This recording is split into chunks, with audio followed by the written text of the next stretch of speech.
बिस्मिल्लाहिर्रहमानिर्रहीम, अस्सलाम वालेकुम नाज़रीन, गुड मॉर्निंग पाकिस्तान। आप देख रहे हैं सच सवेरा। मैं हूं आपकी मेज़बान महविश चौधरी। उम्मीद करते हैं आप सब लोग खैरियत से होंगे। खूबसूरत दिन का आगाज़ हो चुका होगा। हमेशा प्रोग्राम के आगाज़ में कहते हैं कि आपने दिन का आगाज़ जो है वो अल्लाह पाक के बाबरकत नाम से करना है, ज़िक्र इलाही से, कलाम इलाही से। जब आप दिन का आगाज़ करते हैं और इस खूबसूरती के साथ दिन का आगाज़ करके जब घर से बाहर किसी भी काम के लिए निकलते हैं तो उस काम में बरकत होती है। क्योंकि इस वक्त हमारे जो हालात, हमारी जो रूह बेचैन है, एंजाइटी, डिप्रेशन का हम शिकार हैं, उसका एक ही हल, एक ही इलाज है और वो है ज़िक्र इलाही। इस खूबसूरत रूटीन को अडॉप्ट कीजिए तो देखिएगा ज़िंदगी वाकई बहुत खूबसूरत है, ये मज़ीद रंगीन हो सकती है। टॉपिक बहुत अहम है हमेशा के लिए, जिस पे आज हम डिस्कशन करेंगे। टॉपिक बताने से पहले मैं अपनी टीम को ज़रूर क्रेडिट दूंगी कि हालात हाज़रा से रिलेट करते हुए जो भी हमारे मुल्की मसाइल, जो भी हमें सोसाइटी में जिन चीज़ों का सामना करना पड़ रहा है, उन्हीं से रेलिवेंट टॉपिक्स का इंतखाब करते हैं और उसी पे हम डिस्कशन करते हैं। तो टॉपिक बताती हूँ जनाब। आज जब हम अपने यूथ को देखते हैं, जिसमें हम 65% से ज़ायद की हम बात करते हैं कि हमारा नौजवान तबका है, उसमें बेशतर हम देखते हैं कि वो बेरोज़गार हमें दिखाई देते हैं। अब इसके पीछे क्या रीज़न हो सकती है, ये हम ज़रूर इस पे डिस्कस करेंगे। लेकिन जब हम देखते हैं अपनी इकॉनमी की सिचुएशन, अपनी मुआशी हालात जब हम देखते हैं, अपनी इकॉनमी को स्ट्रॉन्ग करने की जब हम बात करते हैं, उसमें हमारी यूथ का, हमारी इंडस्ट्रीज़ का, अगर मैं कहूँ तो हर सिंगल पर्सन का उसमें अपना एक अहम रोल है, किरदार है, जो उसे निभाना है हर हाल में। लेकिन इस वक्त जब हम बात करते हैं अपनी पाकिस्तानी इंडस्ट्रीज़ की, एक तो हम देखते हैं कि बहुत सारे शायद मसाइल का शिकार हैं, या अगर हम दूसरा रुख देखें तो आया ऐसी क्या वजह, क्या रीज़न है कि जो इन्वेस्टर्स हैं वो पाकिस्तान की जो इंडस्ट्रीज़ है उसमें इन्वेस्ट करने से घबरा रहे हैं, डरते हैं, उस तरह से इन्वेस्ट नहीं कर पा रहे, जिसकी वजह से पाकिस्तानी इंडस्ट्री जो है वो आए दिन ज़वाल का शिकार होते हमें दिखाई देती है। तो इसी पे बात करेंगे कि इंडस्ट्रीज़ का होना, ज़्यादा से ज़्यादा उसको प्रमोट करना जो है हमारी मुआशी तरक्की के लिए किस कदर अहम है, ज़रूरी हैं, और इस मुल्क की कामयाबी के लिए, इस मुल्क की मुआशी तरक्की के लिए वो क्या अपने अहम रोल प्ले कर सकते हैं और कितनी बेहतरी उसमें आ सकती है। इसी पे बात करेंगे। मेहमान हमें ज्वाइन कर चुके हैं, यकीनन किसी तारुफ़ के मोहताज नहीं, मैं उनका क्या तारुफ़ करवाऊँ। आप उन्हें बेशतर टीवी चैनल्स पे देखते हैं, बहुत सारे इवेंट्स में देखते हैं, सोशल मीडिया पे भी छाए होते हैं। अपनी ज़िम्मेदारी, अपने काम को मद्देनज़र, यानी कि अगर मैं बात करूँ कि इंसान को अपने काम के ऊपर एक ग्रिप होनी चाहिए, अपनी ज़िम्मेदारी को समझना चाहिए, तो यकीनन ये जो हमारे मेहमान हैं वो अपनी ज़िम्मेदारी को समझते हैं और उसको बर वक्त अदा करते हुए भी हमें हमेशा दिखाई देते हैं। जनाब हमारे साथ तशरीफ़ फरमाए हैं, आप farmer president Rawalpindi chamber of commerce and industry हैं जी, चौधरी नदीम ए रऊफ़ साहब हमारे साथ। अस्सलाम वालेकुम, कैसे हैं आप? अल्लाह का शुक्र जी, thank you very much for inviting me. आपका बहुत शुक्रिया रदीम साहब, आपने हमें वक्त दिया, इतने मसरूफ़ स्केड्यूल से वक्त निकाला। सबसे पहले मुझे बताएं, चूँकि आप प्रेसिडेंट भी रह चुके हैं चैम्बर ऑफ कॉमर्स के, आया हमारे जो आवाम, हमारे ऑडियंस नाज़रीन, अब हर कोई चैम्बर ऑफ कॉमर्स की ज़िम्मेदारी को नहीं समझता कि आया ये क्या है। तो पहले तो बता दें कि चैम्बर ऑफ कॉमर्स इंडस्ट्री की जब हम बात करते हैं तो इसकी ज़िम्मेदारी क्या है? जी, it's a very relevant question because जब हम चैम्बर की बात करते हैं तो बाज़ औक़ात लोग शायद उसको वो वकीलों वाली साइड वाला जो चैम्बर है उस साइड पे ले जाते हैं। Exactly. Basically chamber is the epic body of business community, मतलब जो आपकी बिजनेस कम्युनिटी की जितनी भी एसोसिएशन हैं या ट्रेड यूनियंस हैं, जितनी भी मुख्तलिफ एरियाज़ में होती हैं, या किसी ट्रेड की या किसी एरिया की जो होती है एसोसिएशन होती है, ये सब की बड़ी बॉडी है। मतलब आप इसका बेसिक पर्पस और जो काम है, it is bridging between the business community and the government. सही। मतलब जो भी इश्यूज आपके बिजनेस कम्युनिटी, क्योंकि आप जब कारोबार करते हैं, बिजनेस कम्युनिटी के जो मसाइल हैं वो आते हैं, हर किस्म का, मतलब टैक्सेशन का इशू है और इस किस्म के, तो उनको गवर्नमेंट तक पहुँचाना और गवर्नमेंट की बात बिजनेस कम्युनिटी तक पहुँचाना। और इसमें अब आगे बजट भी आ रहा है तो डेफिनेटली पॉलिसी मेकिंग जो उनकी है वो गवर्नमेंट हमसे पूछती है कि जी क्या क्या तजावीज़ हैं आपकी साइड से, आप बताएं जो जो मुख्तलिफ सेक्टर्स में इशूज़ आ रहे हैं, प्रॉब्लम है, टैक्सेशन का मसला है और जो सेक्टर्स के इशूज़ हैं वो हमसे फिर रब्ता किया जाता है। तो मतलब you can say it's highest body of और platform you can say for the business community, जहाँ पे कि जितनी भी कारोबारी हजरात हैं वो इसके मेंबर होते हैं। और जहाँ तक रावलपिंडी चैम्बर की अगर मैं बात करूँ तो third largest chamber of Pakistan, हमारे 13,000 प्लस मेंबर्स हैं जबरदस्त। और बड़ा आसान है एक बिजनेस कम्युनिटी जो बिजनेस कर रहा है उसके लिए मेंबर बनना कि सिंपल आपको NTN और आपको टैक्स रिटर्न की कॉपी चाहिए and you can become a member of chamber. ये कोई इतनी बड़ी रॉकेट साइंस नहीं जो हमें समझ ना लगे कि हमें सबसे कैसे बड़ा मेंबर इसका बनना सबसे पहला क्राइटेरिया कि you have to be a taxpayer, Alright. क्योंकि आप जब NTN दे रहे हैं और टैक्स रिटर्न की कॉपी दे रहे हैं तो उसके बगैर आप नहीं बन सकते। ठीक। और इसके जो लॉज हैं वो गवर्नमेंट ऑफ पाकिस्तान की तरफ से आते हैं। Okay. तो मतलब हमें वो फॉलो करना होता है DGTO जो लॉ देता है डायरेक्टर जो ट्रेड ऑर्गेनाइजेशन है इसकी, वहाँ से सारे इसके लॉज आते हैं और उनको फॉलो करते हुए हम अपना सारा जो है ना वो सिलसिला चलाते हैं। ठीक हो गया। तो अगर अपने मुल्क की मुआशी तरक्की की हम बात करें तो उसमें इंडस्ट्रीज़ का होना जो है वो कितना अहम और ज़रूरी समझ रहे हैं आप? जी मैं थोड़ा सा आपकी बड़ा रेलेवेंट क्वेश्चन है, मैं थोड़ा सा एक और भी तारुफ करवा दूँ अपना कि मैं इस वक्त रवात इंडस्ट्रियल स्टेट है हमारी, उसके मैनेजमेंट बोर्ड का चेयरमैन भी हूँ and this is the only industrial state developed by any private sector. हमारा 92-93 में इंडस्ट्रियल स्टेट बनाई थी रावलपिंडी चैम्बर ने और इस वक्त वहाँ पर तकरीबन 450 के करीब इंडस्ट्री ऑपरेशनल और तीसरा बड़ा क्लस्टर है फार्मास्यूटिकल का आफ्टर कराची और Lahore which is placed in industrial state. सही। देखिए किसी भी मुल्क की तरक्की के लिए और आपने अगर उसको वे फॉरवर्ड आपने लेके जाना है तो इंडस्ट्रियलाइजेशन से के अलावा कोई ऑप्शन है ही नहीं। अब हमारे यहाँ सबसे बड़ा जो डायलेमा है और जो अलमिया है वो ये है कि एक तो हमारे यहाँ लॉन्ग टर्म पॉलिसीज़ नहीं बनती। देखिए इंडस्ट्रियलाइजेशन के लिए आपको अब हम हर वक्त एक्सपोर्ट की बात करते हैं कि हम अपनी एक्सपोर्ट बढ़ाएं और ज़रा वो बादला जो उनसे उसको लेके आए। एक्सपोर्ट कैसे बढ़ेगी जब आप अपनी लोकल इंडस्ट्री को फ्लरिश नहीं करेंगे। देखिए आप अब मसला ये है कि हम एक इंडस्ट्रियल स्टेट बनाते हैं, वहाँ पे हम कोई मराद देते हैं, मगर अफसोस ये है कि सिवाय एक दो इंडस्ट्रियल स्टेट्स के पूरे पाकिस्तान में हम उनको प्रॉपर इंडस्ट्रियल स्टेट जिस तरह होनी चाहिए उस तरह की वो नहीं है। मतलब आपकी सड़कें वहाँ पे टूटी हुई हैं, आपको बेसिक इंफ्रास्ट्रक्चर वहाँ अवेलेबल नहीं है और ये वो लोग हैं जो कि आपकी जो इकोनॉमी में मेजर इनपुट कर रहे हैं, यहाँ आपकी लोकल कंजम्पशन भी पूरी कर रहे हैं, आपकी एक्सपोर्ट में भी वो मदद कर रहे हैं। तो ये चीज़ें गवर्नमेंट को इसमें सोचने की ज़रूरत है कि जब तक इंडस्ट्रियलाइजेशन की साइड पे नहीं आएंगे, हम हर वक्त कहते हैं कि जी एग्रीकल्चर हमारा मुल्क है, वो उसका जो हाल है वो भी हमने खैर देखा ही हुआ है। बट ये कि अब जो दौर आ रहा है आप मतलब इंडस्ट्री और सबसे बड़ा एक जो मैं आपको के पीछे जो कोविड के दौरान एक जो हमें कह सकते हैं कि एक चांस हमें मिला वो ये मिला कि डॉलर्स बहुत ऊपर चला गया, हमारे वैसे इंपोर्ट्स हमारी बंद हो गई, जिसकी वजह से आपकी लोकल इंडस्ट्री जो सी है उसको काफ़ी ज़्यादा चांस था कि वो फरोग मिला। बिल्कुल ऐसे, क्योंकि अब आप जो चीज़ पहले आज से 4 साल पहले बाहर से मंगवाते हैं और अब मंगवा रहे हैं वो उसकी वायबिलिटी नहीं रही, क्योंकि आपके इतनी ज़्यादा जो रेट है कन्वर्जन रेट है वो बढ़ गया, टैक्सेशन इतनी ज़्यादा हो गई, आपकी कस्टम ड्यूटियाँ बढ़ गई। तो this is the best time to flourish your industry, मतलब made in Pakistan. This is और ये जिस दिन गवर्नमेंट ये इस चीज़ पे आ गई कि जी मेड इन पाकिस्तान को फ़रोग देना है, हमने लोकल इंडस्ट्री को प्रमोट करना है, तो स्काई इज द लिमिट। यहाँ पे तो इतना टैलेंट है और इतना हम कुछ कर सकते हैं कि, और अभी भी मैं बताऊँ जो हम मतलब आपकी गारमेंट्स देख लें, टेक्सटाइल देख लें, आपका सर्जिकल देख लें, आपका स्पोर्ट्स देख लें, मतलब पूरी दुनिया को हम फीड कर रहे हैं इससे। तो मतलब आपका जितने बड़े बड़े ब्रांड्स हैं वो सारे यहाँ से बन के जाते हैं फैसलाबाद से। आपके स्पोर्ट्स में फुटबॉल आपका इस्तेमाल होता है सियालकोट का, सियालकोट से बिल्कुल। तो ये मतलब इस पे थोड़ा सा फोकस किया गवर्नमेंट ने, तो देखें कहाँ चलेगी। अब मसला ये कि सिर्फ ये 3 इंडस्ट्रीज नहीं है हमारे पास, हमारे इतनी ऑप्शन बेशुमार और बहुत कुछ है। अच्छा नदीम साहब, जब इतना कुछ यहाँ पे है, जब हमें पता है मज़ीद इंडस्ट्रीज़ को फ़रोग दें तो इस मुल्क की जो मईशी सूरत हाल है उसमें बेहतरी लाई जा सकती है, इस मुल्क को कामयाब बनाया जा सकता है, एक जो हम नौजवानों को रोज़गार देने की बात करते हैं यकीनन उन्हें वो भी मिल सकता है। तो आया भी इंडस्ट्रीज़ के लिए वो माहौल साजगार क्यों नहीं बनाया जा रहा? क्योंकि हमें पता है कि इश्यूज़ कहाँ पे आ रहे हैं, ये भी हमें पता है, इसका ऑल्टरनेट क्या है, कौन सी हिकमत अमली होनी चाहिए, किस पे काम होना चाहिए तो ये बेहतरी हो सकती है, ये भी हमें पता है, लेकिन काम क्यों नहीं हो रहा? देखिए आपने नौजवानों की बात की तो हम we are blessed that 60% is under 30। दुनिया में नहीं है ये सिर्फ, चाइना आप ले लें, यूरोप ले लें, आप बाकी ममालिक ले लें, वहाँ पे जो बुजुर्ग हजरात हैं उनकी तादाद ज़्यादा है और नौजवान कम है।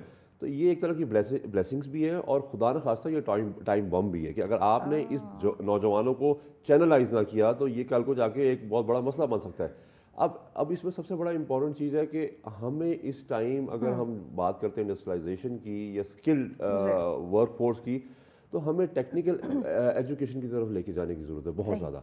ये कुछ स्टेप्स हैं जिनको गवर्नमेंट जब लेगी तो वो चीज़ें ऑटोमेटिकली आपको पॉजिटिव साइड पे लेके जाएंगी।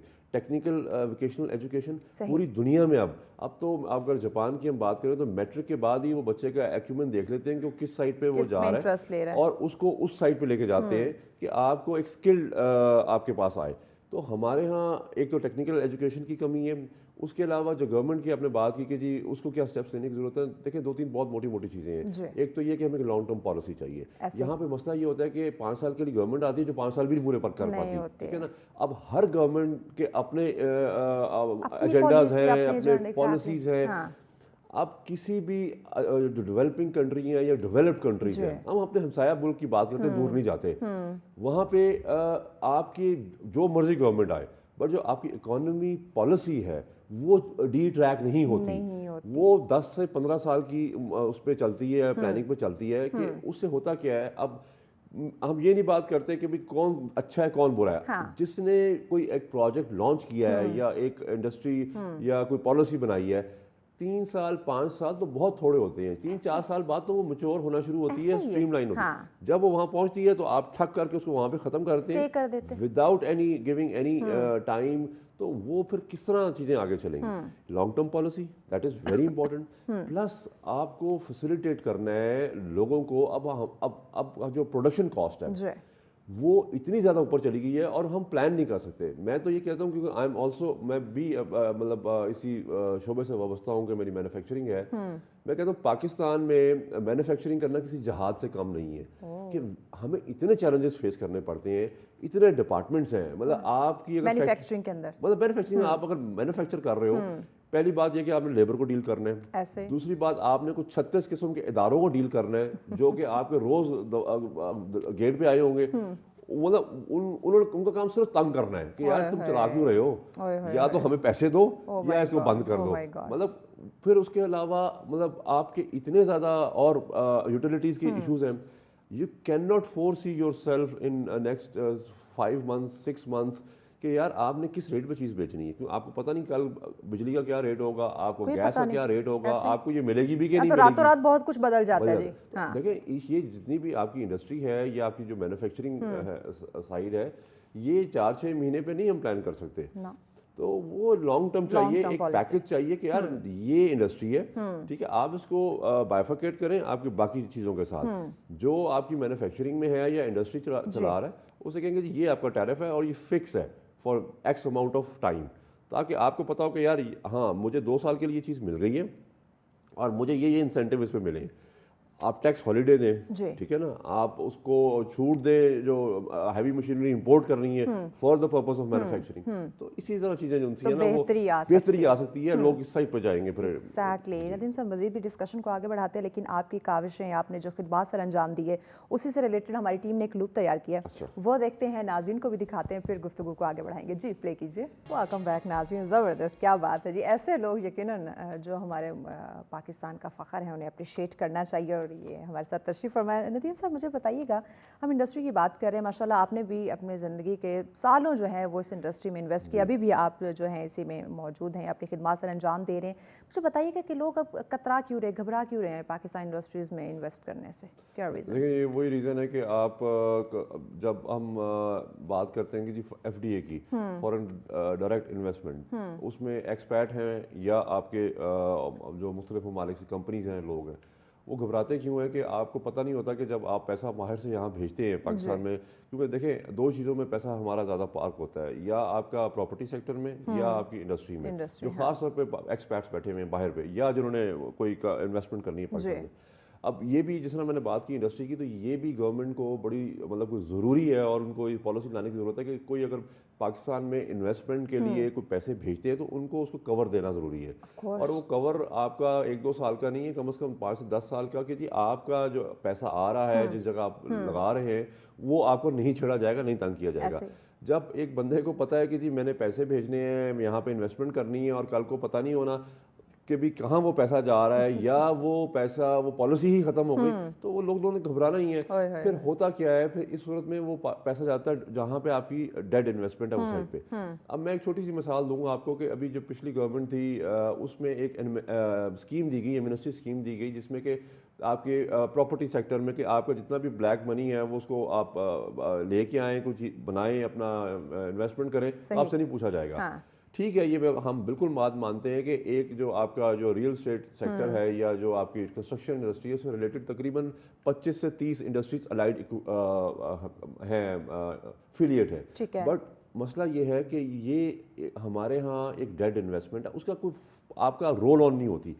यही चीज़ अगर आप इंडस्ट्री में करते और कहते कि जी आप फलां फलां ये आपके ट्यूआर्स हैं, इस पे आप इन्वेस्ट करें इंडस्ट्री में, आपसे नहीं पूछा जाएगा कि जी पैसे, तो आप देखिए किस तरह इंडस्ट्री लगती है।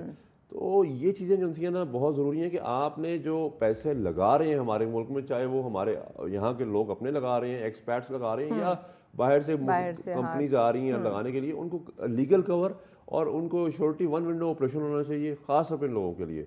मतलब पैसे हम क्यों हर वक्त परेशान रहते हैं कि जी हमारे पास जब फॉरेन रिजर्व्स नीचे आते हैं वो इसी वजह से कि पैसे नहीं आते बाहर। जब तक आप एक कॉन्फिडेंस इंश्योरेंस नहीं देंगे कि जी आप इन्वेस्टमेंट करें, क्यों करें और आपकी इन्वेस्टमेंट सेफ है। बहुत सारे ऐसे ममालिक हैं, आप इवन कि अफ्रीका की अगर मैं बात करूँ तो अफ्रीका में बहुत सारी ऐसी कंट्रीज़ हैं जो आपको हर तरह से फैसिलिटेट करती हैं, आपको टैक्स हॉलिडे देती हैं, आपको हाईएस्ट लेवल पे जाके वो आपको श्योरिटीज देती हैं कि जी if you are investing in their country then your investment is 100% safe और लॉन्ग टर्म आपको उसका लीगल कवर मिलता है। तो ये चीज़ें करने की बहुत ज़रूरत है। तो ये जो पॉलिसी है या इस तरह से इन्वेस्टर्स को सेफ सिक्योर करना कि आपकी इन्वेस्टमेंट जो है वो सेफ सिक्योर हाथों में है, आपको उसका जो रेवेन्यू है वो ज़रूर मिलेगा, तो ये हुकूमत इस पर क्यों नहीं आ रही है?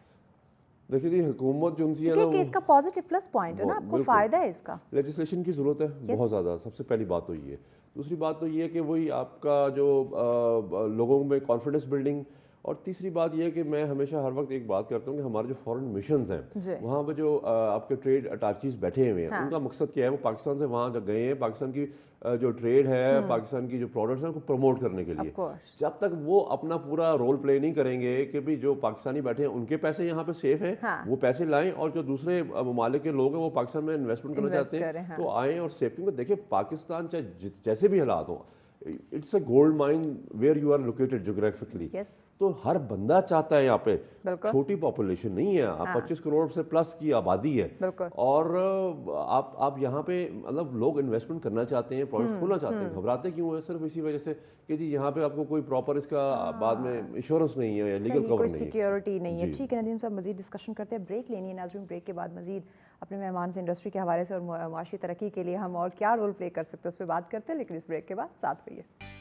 वेलकम बैक नाज़रीन, आप देख रहे हैं सच सवेरा। आज हम बात करें इंडस्ट्रीज़ के हवाले से कि आया अगर हम इंडस्ट्रीज़ को ज़्यादा से ज़्यादा पाकिस्तान में फ़रोग देते हैं तो माशी तरक्की में कैसी जो है वो बेहतरी आ सकती है, पाकिस्तान को हम कैसे कामयाबी की राह पे गामज़न कर सकते हैं। क्योंकि इस वक्त जब अपनी मैशत का हाल देखते हैं तो यकीनन बहुत सारे सवाल खड़े हो जाते हैं। सिर्फ सवाल नहीं बल्कि उनकी जवाब तलाश करना ही कामयाबी है। तो इसी पे हम बात करें, नदीम साहब हमारे साथ हैं। नदीम साहब मुझे बताइएगा कि इंपोर्ट एक्सपोर्ट की हम बात करते हैं तो मुआशी तरक्की में इनका क्या रोल है?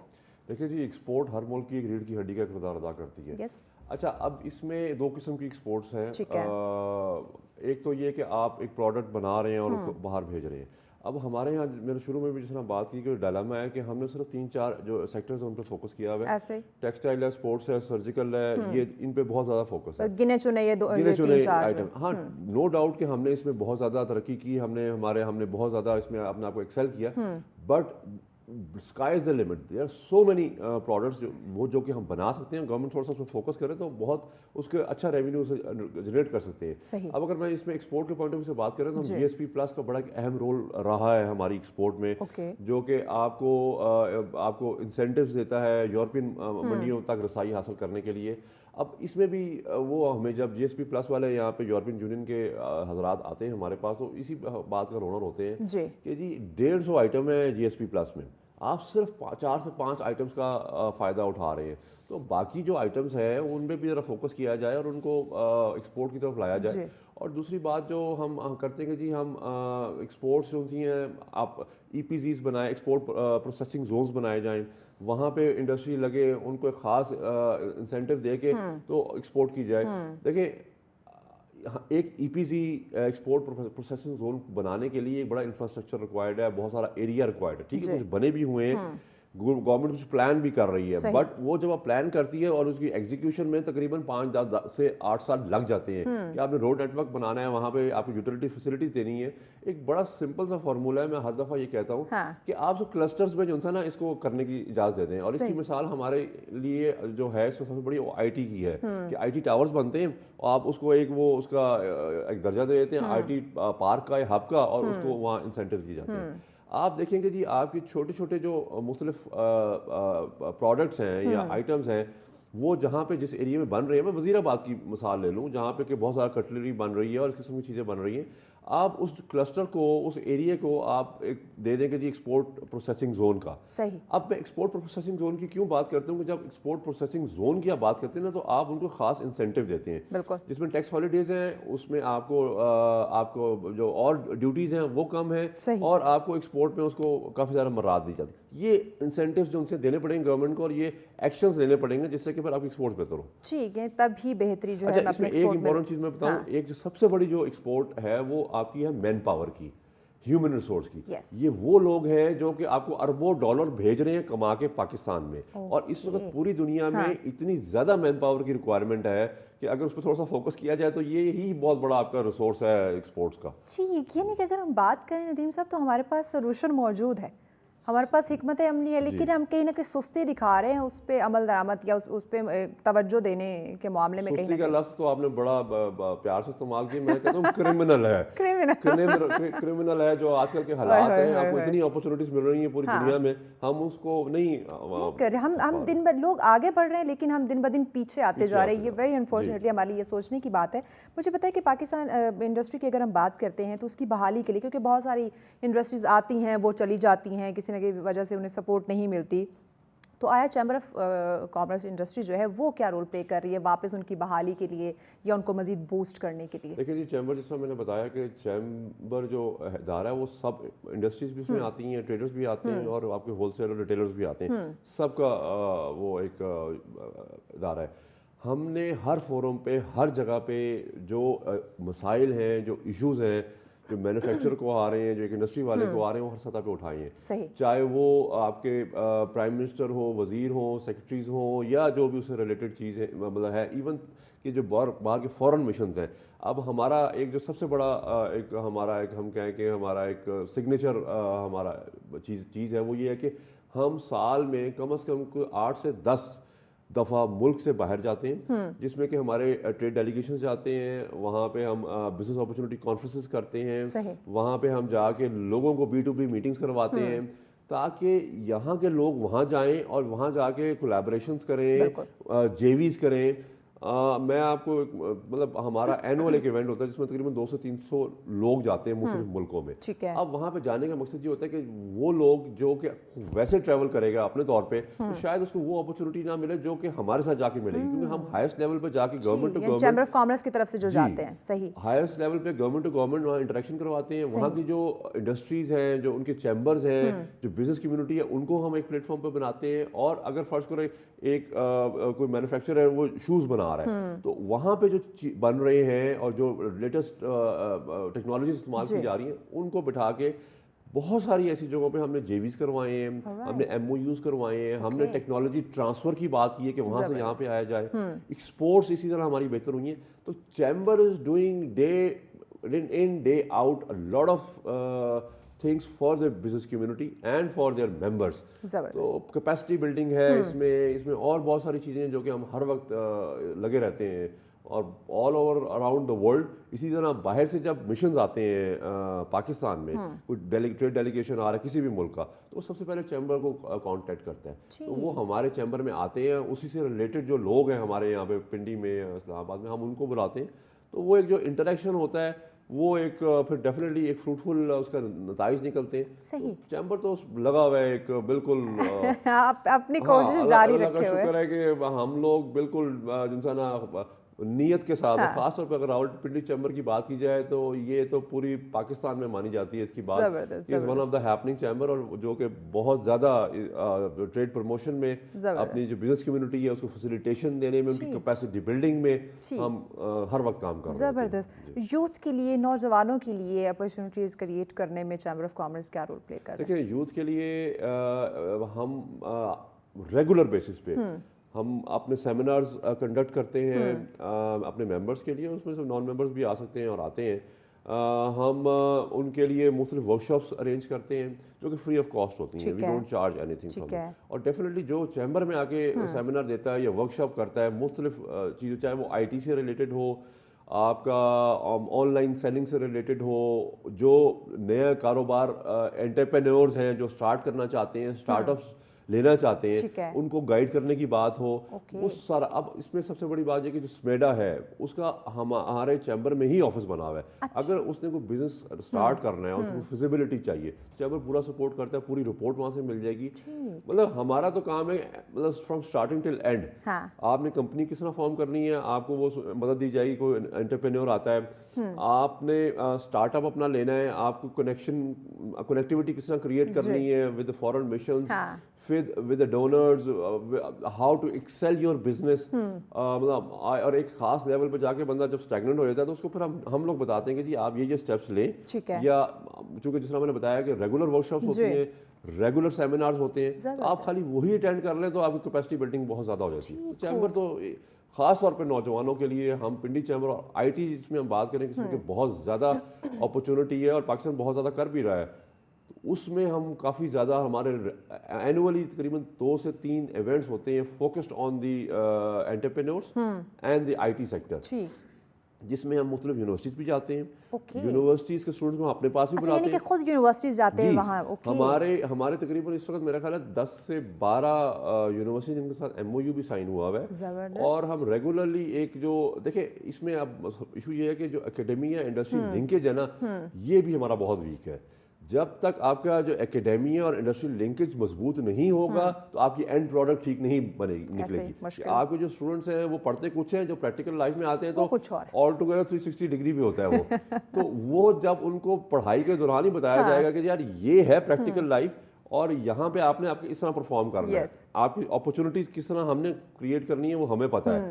फिर जो एंटरप्रेन्योरशिप प्रोग्राम्स हैं वो हमारे चैम्बर के चलते हैं। अभी रिसेंटली हमने MOU साइन किया NAVTEC के साथ, जो नेशनल वोकेशनल ट्रेनिंग इंस्टीट्यूट है। टेफ्टा के साथ हमारा कोलैबोरेशन है जो स्किल्ड लेबर प्रोवाइड करती है।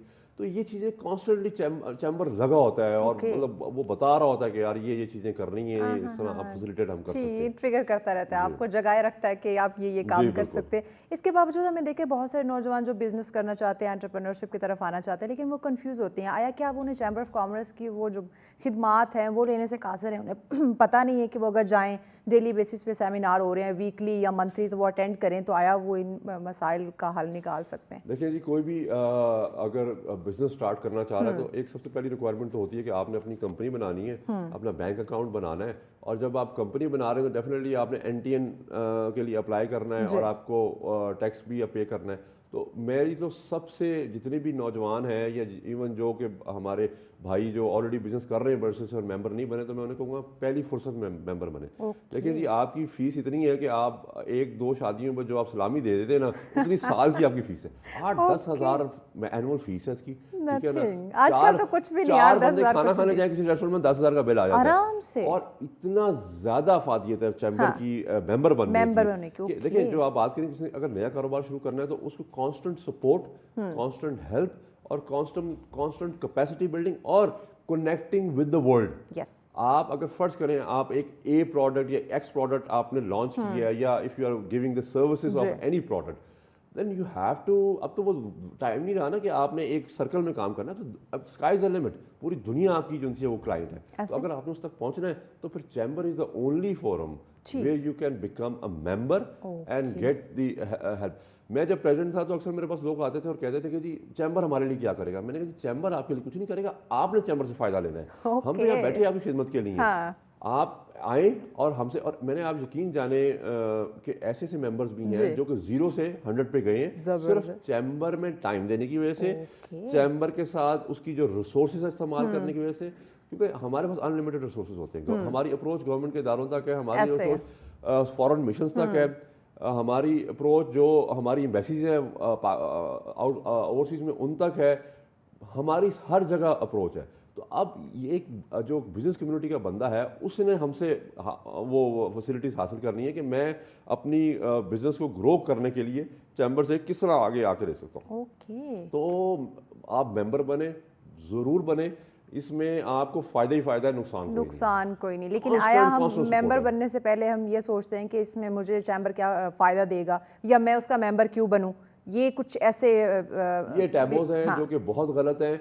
और मैं कहता हूँ ये वही बैठे सोचते रहते हैं जिन्होंने कुछ भी नहीं करना, जो जिनका ये है कि बस उनको घर आके जिनसा ना कोई बाहर अमेरिका से एक डेलीगेशन आएगा, उनके घर पे नॉक करेगा सुबह, सर आए, हमने प्लीज सर हमें आपकी प्रोडक्ट चाहिए, आप हमें घर से लेने आए। ऐसा पॉसिबल नहीं है, ऐसा पॉसिबल नहीं है। आपको अपनी एफर्ट्स इनपुट करनी है। देखिए इसमें सबसे बड़ा एक कसूर और एक और भी है ना, आजकल हमारा जो सोशल मीडिया और हमारा जो मीडिया है ना, उसने जो रातों रात अमीर होने की जो स्कीमें लॉन्च की हुई है ना, शॉर्टकट्स, तो हम उसमें से जब तक बाहर नहीं निकलेंगे ना, देखिए मेहनत का कोई नेमल बदल नहीं है। आप रिसर्च R&D का कोई, मैं आपको बता दूं खुदारा ऐसी कोई चीज़ नहीं है कि जो क्विक रिच है। अगर जो क्विक रिच है तो फिर वो 2 नंबर काम से ही है। आपने हक हलाल के पैसे कमाने और अगर लॉन्ग टर्म कमाने, then you have to put yourself in, you have to do hard work, you have to connect yourself with the world, you have to do हर किस्म की मेहनत करनी है आपने। तो मेहनत के अलावा कुछ नहीं होगा। और ये भूल जाएं कि अगर आप एक काम कर रहे हैं और बार बार फेल हो रहे हैं तो इसका मतलब ये है कि आप अगर 4 दफ़ा फेल हुए तो 5वीं दफ़ा आप कामयाब होंगे। यकीन हमारी जो इस वक्त नौजवान नस्ल है ना, उसका सबसे बड़ा डायलेमा ये है कि बड़ी जल्दी हिम्मत हार जाती है। वो छोड़ जाते हैं अपना आप के, यार नहीं है तो मेरे पास काम नहीं, नौकरी करो जाके 9 to 5 वाली। देखिए जी एंटरप्रेन्योर बनना इतना आसान नहीं है, आसान जिगरा चाहिए भाई, आपको हिम्मत चाहिए। पैगाम क्या देंगे नाज़रीन को? पैगाम ये दूंगा कि जी नेवर गिव अप, और ख़ास तौर पर यूथ के लिए कि इस वक्त जो खुदारा और पेरेंट्स को भी कि आप स्किल एजुकेशन की तरफ जाए। अब अनफॉर्चुनेटली मैं आजकल के बच्चों को देखता हूँ, हम भी उसी दौर से गुजरे हैं कि हम वो चीज़ें स्कूलों में कॉलेजों में पढ़ा रहे होते हैं जिसकी प्रैक्टिकल लाइफ में कोई इंप्लीमेंटेशन नहीं है। आप प्लीज़ देखें कि अगर आपके बेटे का एक्यूमन है IT की तरफ, मेडिकल की तरफ या किसी स्किल की तरफ, उसको वो सिखाएं, क्योंकि वो ऐसी चीज़ है जो उसको आगे जाके काम आएगी और उसका एक रोजगार भी बनेगा, और वो जब काम करेगा तो आगे 10 खानदान भी वो चलाएगा। बहुत खूब, बड़ी खूबसूरत बात की। बहुत शुक्रिया चौधरी नदीम रूफ साहब, अपने वक्त के इतने अहम पॉइंट पे इतनी खूबसूरत डिस्कशन हुई है कि ना नाज़रीन, हमारे पास रिसोर्सेज हैं, हमारे पास सोल्यूशंस हैं, लेकिन काम करने की हमें सोचने की इस वक्त ज़रूरत है, क्योंकि दुनिया कहाँ से कहाँ पहुँच गई और हम अभी भी अपने हिकमत अमली पे बात करें तो ये यकीनन एक लम्हा फ़िक्र है। तो इस पर हम सबको सोचना है कि मिलजुल कर कामयाब होना है, इस मैशत को हमने मिलजुल कर स्ट्रॉन्ग बनाना है। ब्रेक की जाने पर, ब्रेक के बाद अगला टॉपिक भी हमारा बहुत अहम है, सॉफ्टवेयर डेवलपर पे हम बात करने जा रहे हैं, और पाकिस्तान का एक फ़ख्र ही हमारे साथ होंगे, उनसे हम डिस्कशन करेंगे इसी टॉपिक पे इन डिटेल बताती हूँ, लेकिन इस ब्रेक के बाद हमारे साथ रहिए। वेलकम बैक नाज़रीन, आप देख रहे हैं सच सवेरा। आज का दूसरा टॉपिक भी हमारा बहुत ही अहम है। सॉफ्टवेयर के बारे में तो आपने सुना होगा, और इससे पहले जो हमारा टॉपिक था इंडस्ट्रीज़ पे हम बात करते हैं, साथ ही साथ हमने यूथ का जिक्र किया, और ये टॉपिक हमारी यूथ से ही रिलेटेड है। देखिए हमारी यूथ जो 65% से ज़ायद है, और नो डाउट पूरी दुनिया में वो अपने आप को बनवा रहे हैं, पूरी दुनिया में पाकिस्तान का नाम रोशन किए हुए, इस बात में कोई शक नहीं है। तो मज़ीद अपने यूथ को, अपने नौजवानों को कैसे हम एम्पावर कर सकते हैं, कैसे इनमें जो सलाहियतें हैं, जो एबिलिटीज़ हैं, जो इनमें टैलेंट है, उसको कैसे हम निखार सकते हैं, कैसे सामने लाया जा सकता है, इसी पे हम बात करेंगे। और मैं अगर कहूँ फ़ख्र पाकिस्तान, तो ये गलत ना होगा कि ऐसा ही टैलेंट, ऐसा ही यंग एक बच्चा, अगर मैं कहूँ तो ज़्यादा बेहतर होगा, और बहुत ही कम उम्र में उसने बहुत सारे अवार्ड जीते हैं। अब आप हैरान हो रहे होंगे कि ऐसा कौन हो सकता है। देखिए ऐसी बहुत सारी एग्जांपल्स हमारे सामने आती हैं। आए दिन आप टीवी चैनल्स पे ऐसी न्यूज़ सुनते हैं, आए दिन मुख्तलिफ प्रोग्राम्स में आप छोटे छोटे बच्चों को देख रहे होते हैं, नौजवानों को देख रहे होते हैं, जिन्होंने बड़े बड़े कारनामे सर अंजाम दिए। यानी कि हम कह सकते हैं कि इस वक्त जहाँ हमारा बहुत सारा तबका जो यूथ है वो बेरोज़गार दिखाई देते हैं, वहीं पे बहुत सारे नौजवान, बहुत सारे बच्चे ऐसे हैं जो इस इंटरनेट का इस्तेमाल करते हुए, अपने टैलेंट को समझते हुए, उसे पॉलिश करते हुए बहुत कम उम्री में अपना नाम मकाम बना रहे हो। बहुत सारे अवार्ड जो हैं वो अपने नाम किए हुए, और ना सिर्फ अपने माँ बाप का बल्कि इस मुल्क का नाम भी वो इंटरनेशनल लेवल पे उसको रोशन कर रहे हैं। तो ये यकीनन फ़ख्र की बात है। तो फ़ख्र Pakistan young farmer software developer हमारे साथ है जी मोहम्मद अमार इरफान। अस्सलाम वालेकुम अमार। वालेकुम अस्सलाम। कैसे हैं अमार, ठीक हैं आप? ठीक मैम, आप कैसी हैं? मैं बिल्कुल ठीक ठाक, शुक्रिया अमार, वक्त दिया। अमार सबसे पहले तो मुझे बताओ, माशाल्लाह इतने टैलेंटेड, आया कब आपने अपने, अभी आप खुद 17 साल के हैं, इतनी उम्र भी नहीं है आपकी, तो कैसे आपने ये पहचान लिया कि मेरे अंदर तो ये खूबी, ये टैलेंट मौजूद है, मैंने इस पे काम करना है, और इतनी कम उम्र में इतने ज़्यादा अवार्ड हासिल कर लिए? जी मैम, मैं आई वाज ऑलवेज इंट्रोवर्टेड और मैं यूट्यूब वगैरह देखता था और मुझे थोड़ा बहुत डेवलपमेंट वगैरह की साइड शौक। मैंने थोड़ा सा वेबसाइट्स ड्रैग एंड ड्रॉप वाली बनाई और इस टाइप की थोड़ी बहुत वेबसाइट्स बनाई 9-10 एज की एज में। और इसके बाद मैंने देखा कि मेरा डेवलपमेंट की साइड थोड़ा शौक बढ़ रहा है, तो मैंने अपने पेरेंट्स से ज़िद करी कि मुझे एपटेक बैठना है। देन दे वर लाइक कि अभी तुम बहुत छोटे हो, your age is too less. तो थोड़े टाइम ये लोग नहीं माने, देन माय मामू कन्विंस देम। देन इसके बाद at the age of 12 I went to Aptech Tariq road, और इसके बाद मैंने सॉफ्टवेयर डेवलपमेंट प्रॉपर तरीके से 3 साल का डिप्लोमा करा। देन आई अच्छा। Became the youngest software developer at the age of 15। इसके अलावा हार्ड वर्क वगैरह और सब कुछ करा, तो अल्हम्दुलिल्लाह I have lots of achievements and awards. क्या बात है, क्या बात है। फ़ख्र पाकिस्तान का अवार्ड भी आपने गवर्नर सिंध से हासिल किया, और रशिया में भी आपको बुलाया गया पाकिस्तान को रिप्रेजेंट करने के लिए 2024 में, तो कैसे एक्सपीरियंस था ये? जी, both of the experiences were very great. Governor साहब ने जब मुझे अवार्ड दिया था, it was a very great experience. I got that last year. It was on the basis of all the software development I was the youngest software developer। इसके अलावा कुछ achievements and awards है उसके basis पे। And this year I was invited by the government of Russia to represent Pakistan at the World Youth Festival। It was a very great opportunity and it was a very proud moment for me। कैसा महसूस हुआ जब Russia की तरफ से invite किया गया कि आपने पाकिस्तान को रिप्रेजेंट करना है, और बहुत सारी कंट्रीज़ ने पार्टिसिपेट किया होगा, बहुत सारी कंट्रीज़ वहाँ पे मौजूद होंगी, तो बीइंग अ पाकिस्तानी क्या महसूस हो रहा था, और इतनी कम एज में जाके अपने मुल्क का नाम रोशन करने के लिए एक स्टेज पे खड़े होना? जी, there were 196 countries, a representative from every country was there। And it was a very proud moment for me वहाँ पे पाकिस्तान को रिप्रेजेंट करना, फिर वहाँ पे कंपटीशन में पाकिस्तान को जिताना। It was like a very proud feeling कि आप इतने बड़े लेवल पे जाके पाकिस्तान को रिप्रेजेंट कर रहे हो। अच्छा, उस वक्त जब आप गए पाकिस्तान को रिप्रेजेंट किया, और यकीनन हर कंट्री का जो भी वहाँ पे मौजूद होता है नुमाइंदा, वो अपने मुल्क की नुमाइंदगी कर रहा होता है, और सबके माइंड में होता है कि मैंने जीत कर जाना है, तो कहीं ना कहीं नर्वस थे या बस एक प्राउड फील कर रहे थे कि मैं अपने मुल्क को रिप्रेजेंट करने के लिए यहाँ तक पहुँच गया, अब हार जीत ये तो ज़िंदगी का हिस्सा है? जी, नर्वस भी नहीं था, बट ये भी नहीं था कि नहीं बस पहुँच गया। I was like I want to win and I have the confidence that I can win. अब इसके बाद क्या होता है वो तो ऑब्वियसली नसीब के ऊपर है और मेहनत के ऊपर, और जिसने ज़्यादा मेहनत करी और जिसकी ज़्यादा अच्छी स्किल्स हुई। हाँ, यानी आपकी बट मेहनत, एंड ऑफ द आपके डे स्किल्स पे जो है वो बेस करती हैं चीज़ें। I had the confidence in my skills. अच्छा अमार, मुझे ये बताओ कि यकीनन इतनी कम उम्र में, ये उम्र अगर हम देखते हैं नौजवानों की, वो खेलने कूदने की होती है, दोस्तों के साथ आउटिंग करने की होती है, लेकिन इतनी कम उम्र में इतने बड़े बड़े कारनामे करने, तो क्या अपने दोस्तों को, अपनी फैमिली को वक्त दे पाते हो, या बस अपने काम के ऊपर तवज्जो, अपनी स्टडी पे ही फोकस है मुकम्मल तौर पे? जी, नॉर्मली मेरी जो रूटीन होती है, मैं सुबह जल्दी उठता हूँ, फिर कॉलेज, देन वर्क, बिजनेस वगैरह की वजह से सॉफ्टवेयर डेवलपमेंट हाउस, जो मेरा सॉफ्टवेयर हाउस है, वहाँ जाता हूँ। अच्छा। देन जी, then after I am free around 9-10, फिर इतना टाइम नहीं होता फैमिली और फ्रेंड्स के लिए नॉर्मल वर्क डेज में, but I try to spend my weekends with my friends and my families. जी, यानी जैसे तैसे करके वक्त निकाल लेते हैं फ्रेंड्स और फैमिली के लिए। जी ठीक, लेकिन इस उम्र में मुझे लगता है ज़्यादातर लोग अपने फ्रेंड्स के साथ, अपने फैमिली के साथ देते हैं, लेकिन माशाल्लाह से चूँकि आप इतने बड़े बड़े कारनामे से अंजाम देते हैं तो कुछ ना कुछ तो सेक्रीफाइस करना पड़ता है।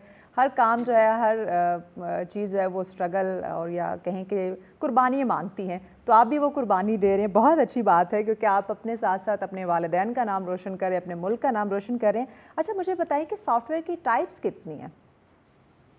जी, there are many different types of software. अब इसमें आपके सिस्टम सॉफ्टवेयर आ जाते हैं जो आपके ऑपरेटिंग सिस्टम्स हो जाते हैं, एंड्रॉयड, आईओएस, विंडोज़।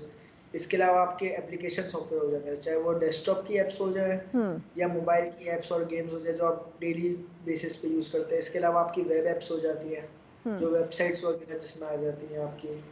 इसके अलावा आपके पास आ जाता है एंटरप्राइज सॉफ्टवेयर, जो इंटरनल टूल्स होते हैं सॉफ्टवेयर ऑर्गेनाइजेशन, एक ऑर्गेनाइजेशन के इंटरनल टूल्स होते हैं, चाहे वो अकाउंटिंग हो जाए। Then sometimes enterprise software also includes like Office Suite, Microsoft Office, Google Cloud, etc. इसके अलावा there are also chatbots which might be considered as software by some.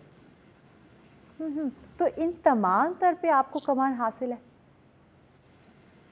Ji, system software के अलावा इन तमाम के ऊपर मेरा कमांड। क्या बात है, ज़बरदस्त! इतने कम उम्र में यकीनन नाज़रीन, हमें ऐसे बच्चों को सराहना चाहिए, अप्रिशिएट करना चाहिए। ये बच्चे जो अभी अपनी स्टडी में ही उलझे होते हैं, वो इतनी सारी चीज़ों के बारे में अवेयरनेस हो, उन्हें आगाही हो, तो ये यकीनन प्राउड की बात है। अच्छा अमार, मुझे बताएं कि ABA अकाउंटिंग कंपटीशन हुआ था जिसमें आपने 3rd पोजीशन हासिल की थी। इस कंपटीशन इसका क्या डेकोरम क्या था और कितने यूनिवर्सिटीज़ ने इसमें पार्टिसिपेट किया था? जी, IBA का भी एक कंपटीशन रिसेंटली हुआ था, IBA accounting competition which also included some part of business and computers. Okay. So there were around 40 to 30 to 40 universities which were all of the best universities in Pakistan. Okay. All the best universities and colleges in Pakistan. But I was a school student from Happyum School. So we as a school team won against all the best universities and colleges in Pakistan. ठीक, तो अपने ही मुल्क में अपने ही लोगों के साथ competition में आना कैसा महसूस होता है? जब आप आलमी सतह पे जाके मुकाबलाबाजी करते हैं, वो एक अलग उसका एक चार्म होता है, एक अलग उसका जज्बा होता है, लेकिन अपने मुल्क में अपने लोगों के साथ कंपटीशन में आना तब क्या महसूस होता है? क्योंकि जिसने भी जीतना है अपने मुल्क के लिए जीतना है। वो भी एक ऑब्वियसली प्राउड मोमेंट है, because as a school student competing against university students and winning obviously एक बड़ी अचीवमेंट है। ठीक, यानी वो भी एक प्राउड मोमेंट होता है कि भाई अपने स्कूल की तरफ से, अपने कॉलेज यूनिवर्सिटी की तरफ। वेलकम बैक नाज़रीन, आप देख रहे हैं सच सवेरा फ़ख्र पाकिस्तान। हमारे साथ हैं जी अमार, जिनसे हम डिस्कशन कर रहे हैं। सॉफ्टवेयर डेवलपर हैं और बहुत ही कम उम्री में उन्होंने बहुत सारे अवार्ड्स अपने नाम किए। अमार, मुझे बताएं कि ये जो मोबाइल एप्लीकेशंस या ये कंप्यूटर सॉफ्टवेयर होते हैं, इनमें डिफरेंस क्या है? जी, मोबाइल एप्लीकेशंस डेवलप मोस्टली होती हैं फ्लटर पर, जावा पर एंड कॉटलिन पर, जबकि जो डेस्कटॉप एप्लीकेशंस होती हैं वो डेवलप होती है पाइथन, वो भी जावा पे भी डेवलप होती है, सी शार्प। मोस्टली जो इनके बीच में मेनली डिफरेंस या तो प्रोग्रामिंग लैंग्वेजेस जिस पे ये बिल्ड होती हैं और दूसरी चीज़ इनके क्या हार्डवेयर कैपेबिलिटीज़ होती है। बिकॉज ऑब्वियसली जो लैपटॉप एंड पीसीज होते हैं they are way more powerful than the mobiles, तो उस हिसाब से फ़र्क आ जाता है इनकी टेक्नोलॉजी पे, इनकी स्ट्रेंथ्स पर। और मोबाइल एप्लीकेशंस मोस्टली बिल्ड होती है ऑन द गो यूजेज के लिए, desktop application proper heavy load जो एक जगह पे बैठ के करा जाता है। ठीक, अच्छा, ये जो हम अक्सर सुनते हैं कि मोबाइल हैंग होने लग गया किसी एप्लीकेशन की वजह से, या हम देखते हैं कंप्यूटर की बात करते हैं उसमें किसी सॉफ्टवेयर में वायरस का आ जाना, इसके क्या वजूहात हैं?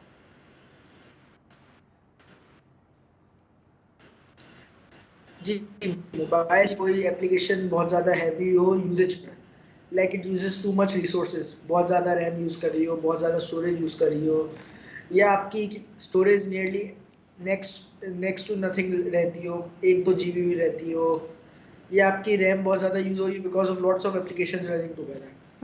तो मोस्टली इसको आप सॉल्व कर सकते हैं by closing other apps, deleting unnecessary applications. इसके अलावा जब आप वायरस पे आते हैं तो दीज आर मोस्टली यूजर की ओन फॉल्ट्स की वजह से आता है, like pressing on malicious links, going touching on spam emails.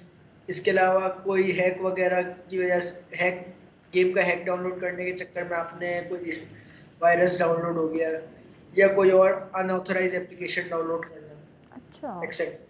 तो ये हमें हमें कैसे पता चलेगा कि अगर हम कोई एप्लीकेशन डाउनलोड कर रहे हैं, कोई सॉफ्टवेयर अपडेट कर रहे हैं अपने मोबाइल के अंदर या कंप्यूटर में, तो उसके साथ कहीं वायरस भी अपडेट हो रहा है, वो भी हम साथ साथ डाउनलोड कर रहे हैं, ये कैसे पता चलेगा? जी, इसके लिए बेहतर ये होता है कि download using the trusted stores. Okay.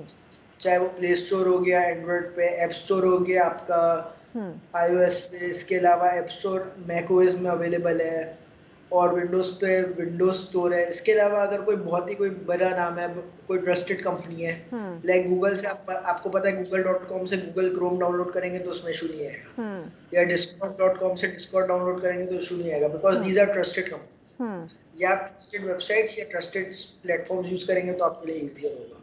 ठीक, यानी कि हमारे लिए जानना बड़ा आसान हो जाएगा कि आया अगर कोई भी एप्लीकेशन या कोई भी सॉफ्टवेयर अपलोड हो रहा है या अपडेट किया जा रहा है, तो उसके जो ये वायरस जैसे जो चीज़ें या नुकसान से इससे कैसे बच सकते हैं। अच्छा, मुझे बताएं कि अगर हम पाकिस्तान की बात करते हैं तो इसमें सॉफ्टवेयर डेवलपमेंट का फ्यूचर क्या है? अगर लोग इस तरफ आना चाहते हैं, जैसे आप जैसे बच्चे हैं, उनमें ये टैलेंट है, वो अपने आप को सॉफ्टवेयर डेवलपर की तरफ ला रहे हैं, तो आया फ्यूचर ब्राइट है पाकिस्तान में? जी, फ्यूचर इसका पोटेंशियल और ग्रोथ पोटेंशियल तो बहुत ज़्यादा है पाकिस्तान में सॉफ्टवेयर डेवलपमेंट का। अगर अगले 10 साल में गवर्नमेंट की सपोर्ट होती है तो ये 10 साल में 10x भी हो सकता है। But the main issue is कि गवर्नमेंट की सपोर्ट और गवर्नमेंट की पॉलिसीज होना ज़रूरी है। अब हर थोड़े में हुकूमत बदलती है, फिर पॉलिसीज बदल जाती है। There is no unified policy in the field of IT, या कोई भी इंडस्ट्री में हम तो देख सकते हैं कोई यूनिफाइड पॉलिसी नहीं है पाकिस्तान में। इससे ये होता है कि कोई भी जब आपकी पॉलिसीज सेम नहीं होंगी तो आप बार बार आपका वो चेंज होता रहेगा, पॉलिसीज चेंज होती रहेंगी, तो फिर आप पॉलिसीज चेंज होंगी तो ऑब्वियसली काम में डिस्टर्बेंस आएगी, बिजनेस में डिस्टर्बेंस आएगी। इससे आप की फील्ड बहुत ज़्यादा अफेक्ट होती है और ग्रोथ पोटेंशियल काफ़ी कम हो जाता है। और लोगों में तो आजकल वैसे ही बर्दाश्त कम है, वो अगर कहीं ये कुछ अरसे के लिए चीज़ स्टे कर जाए तो वो फ़ौरन से क्विट कर जाते हैं किसी और शोबे, किसी और फील्ड की तरफ। तो आप क्या समझते हो कि सॉफ्टवेयर डेवलपमेंट की तरफ हुकूमत को इस पर क्या काम करना चाहिए ताकि ज़्यादा से ज़्यादा इसमें बेहतरी आए, और आप जैसे जो हमारे माशाल्लाह से नौजवान बच्चे हैं जो पाकिस्तान का फ़ख्र हैं, वो ज़्यादा से ज़्यादा इसमें एक्सेल कर सकें? जी, फर्स्ट ऑफ ऑल ये जो हम लोग हर थोड़े टाइम में कोई ना कोई एप्लीकेशंस बैन कर देते हैं, वेबसाइट्स बैन कर देते हैं, दिस शुड स्टॉप। अभी जैसे ट्विटर बैन हो गया है, बिकॉज जब आप चीजें बैन करते रहेंगे तो कोई और बाहर सोल्यूशन नहीं होता। एग्जैक्टली अगर आप बैन करेंगे तो कोई बाहर की कंपनी आने के लिए तैयार ही नहीं होगी। इसके अलावा अभी सुनने में आ रहा है व्हाट्सएप भी बैन करने की तैयारी की जा रही है, which is the most used application। ये बड़ी खतरनाक खबर बता दी आपने, जो भी व्यूअर सुन रहे होंगे कि अच्छा व्हाट्सएप भी बंद होने वाला है। ये भी कंफर्म नहीं है, बट देयर आर न्यूज़, उड़ती खबरें हैं। नहीं, उड़ती खबरें नहीं है, इन्फॉर्म्ड खबरें।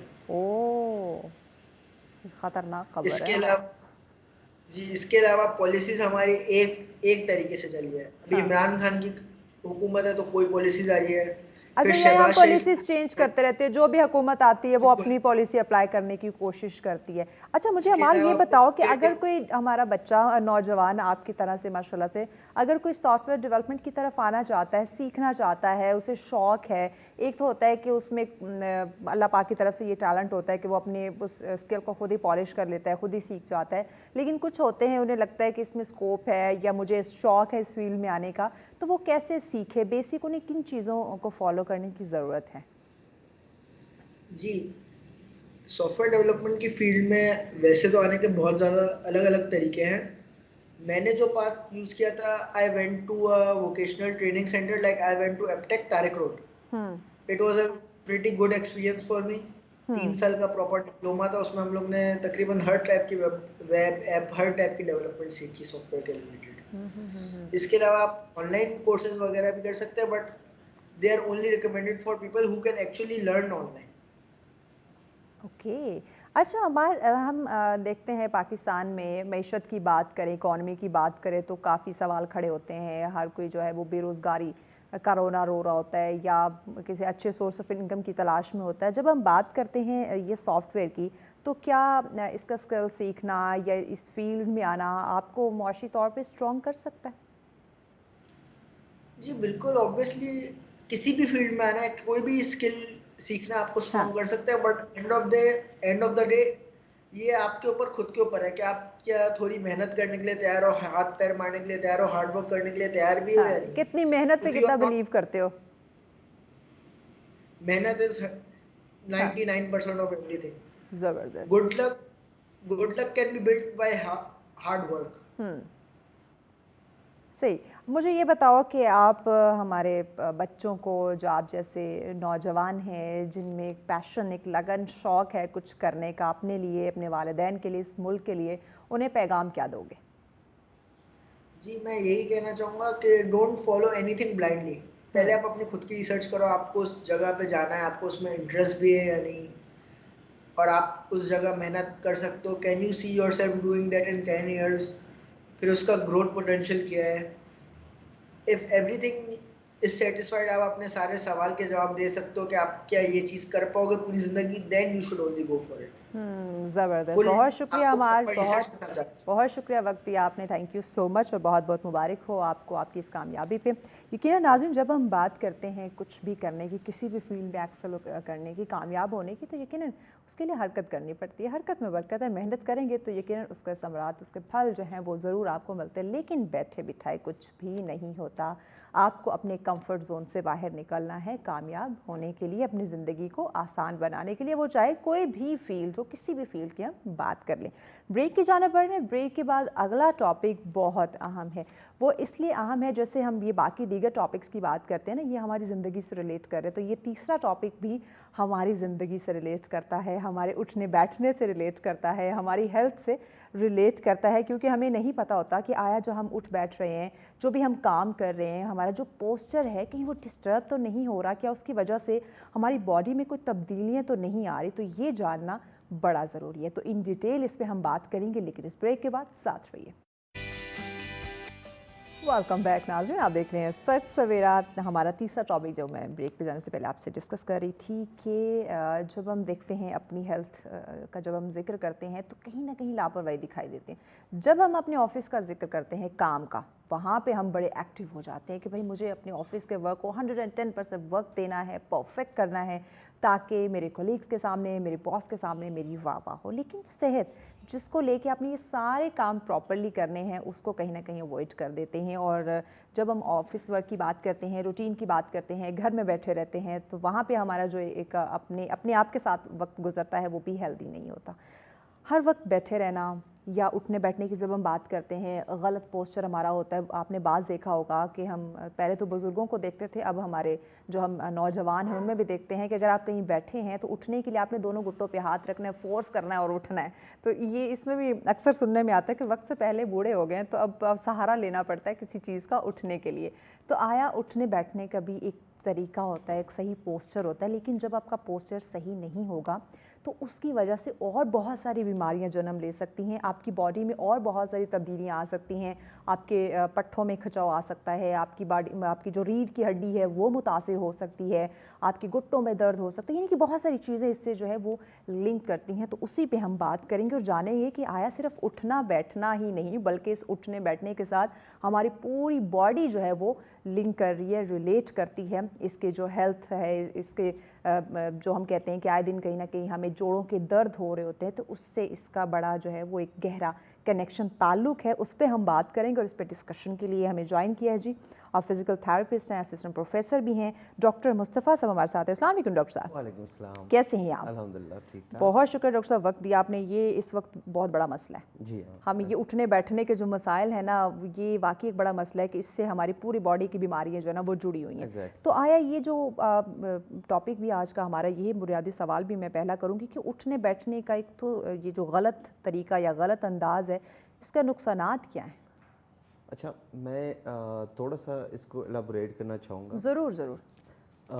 उठना बैठना मींस कि आप अपना ज़्यादातर टाइम किस पोजीशन में जो है ना वो गुजार रहे हैं। लेट्स से आपकी जॉब है कोई सॉफ्टवेयर इंजीनियर है, या आपकी जॉब है you have to set a lot, बैठे रहना, ठीक है, जो मेरी टीम की जॉब है उन्होंने भी पीसीआर में बैठे रहना, कंप्यूटर के पीछे बैठे रहना। और जैसे जैसे टेक्नोलॉजी एडवांस होती जा रही है तो उसके साथ साथ हमारी सेडेंटरी लाइफस्टाइल जो है ना वो ज़्यादा हो रही है, हमारी फिजिकल एक्टिविटी कम हो रही है। तो आप अगर बैठे हुए हैं काम कर रहे हैं तो आप हो सकते हैं आप 3 घंटे 4 घंटे बैठे हुए हैं, हो सकते हैं कुछ लोग जो 8-8 घंटे की नौकरी, वो मुसलसल 8 घंटे बैठे रहना। एग्जैक्टली। और अगर जैसे हमारे न्यूज़ एंकर्स, न्यूज़ कास्टर्स हमारे मुसलसल बेचारे जो है ना उन्हें 8-8 घंटे भी बैठना पड़ता है। एग्जैक्टली। तो उसमें यह है कि अगर आप बैठे हुए हैं और आप एक गलत पोजीशन को अडॉप्ट करके बैठे हुए हैं तो उससे प्रॉब्लम ये होती है कि आपकी बॉडी उस पोजीशन को अडॉप्ट करना शुरू कर जाती है। लाइक हम कहते हैं ना कि कुछ लोग कुब निकला हुआ है उनका, या ऐसे हुए हुए, शोल्डर झुके हुए, शोल्डर और हेड आगे हुआ है, या फिर हम कहते हैं कि कोई ऐसे एक साइड पे थोड़ा टेढ़ा हुआ है। तो समटाइम्स एक डिसेबिलिटी होती है कि जो कि पैदाइशी तौर पे होती है, ठीक है। लेकिन अगर आप कुछ सालों से, कुछ अरसे से आप एक पोजीशन पे बैठे हुए हैं, एक ही रूटीन में हैं और आप उसको यूज़ कर रहे हैं तो बॉडी उसको अडॉप्ट करना शुरू कर जाती है।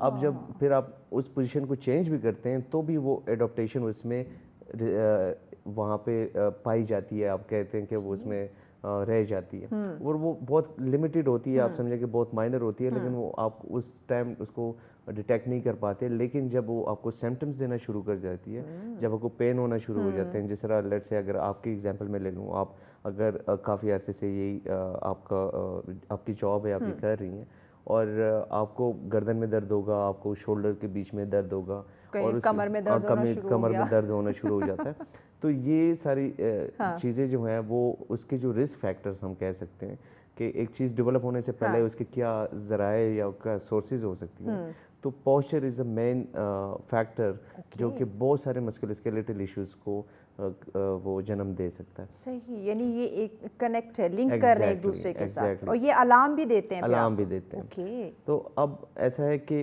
बॉडी जो अल्लाह ताला ने बनाई है हमारी, तो वो ऐसी बनी है कि वो बैलेंस्ड है।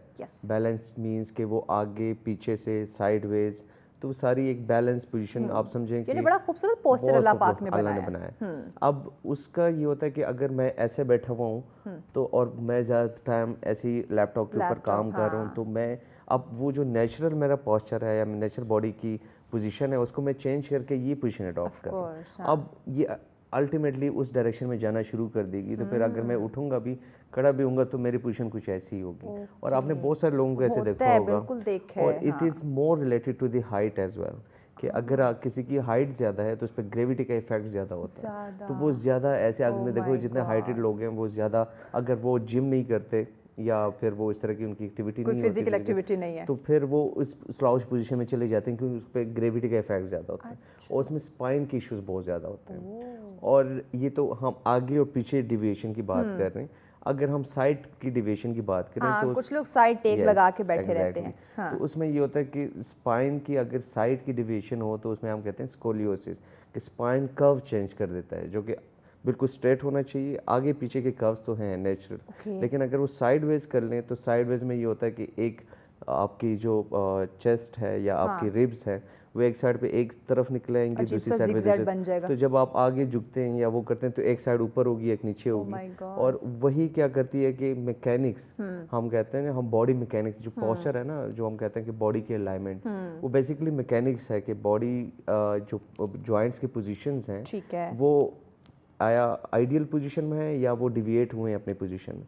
अगर वो अपनी पोजीशन में है तो उसमें वो प्रॉपर स्पेसेस मौजूद हैं, वो जहाँ से नर्व्स निकल रही हैं, जहाँ से वेसल्स जा रहे हैं, जहाँ पे मसल्स अटैच्ड हैं। अगर वो डिवेट कर जाती हैं तो कुछ मसल्स टाइट हो जाते हैं, कुछ वीक हो जाते हैं, कुछ जगहों पे स्पेस कम हो जाती है जहाँ पे वो जब नर्व को हिट करती है तो वो जिस तरह हम कहते हैं शियाटिका शुरू हो गया, किसी को नेक में रेडिकुलोपैथी शुरू हो गई, किसी को इवन इसमें ये भी हो सकता है कि किसी का स्पाइनल कॉर्ड भी उसमें इन्वॉल्व हो सकता है और जिसमें वो पैरालिसिस की तरफ जा सकता है। अब एग्जैक्टली और जो पोस्चर है उसके हवाले से, उसकी जो हम कहते हैं ना कि I am actually public health professional as well, तो prevention is better than cure. तो अगर वो चीज़ डेवलप होने के बाद आप उसको क्योर करते हैं, उससे अच्छी बात यह है कि आप उसको पहले प्रिवेंट करें कि वो हो ही ना। डॉक्टर साहब हम पहले नहीं करते ना, जब वो कहते हैं ना, हमारे बड़े बुजुर्ग भी एग्जांपल देते हैं, जब पानी सर से गुजर जाता है ना, हमें बाद में याद आता है कि काश हम ये ना करते, या हम पहले से एहतियात कर लेते, तो ये चीज़ें हमें बाद में याद आती हैं। Exactly.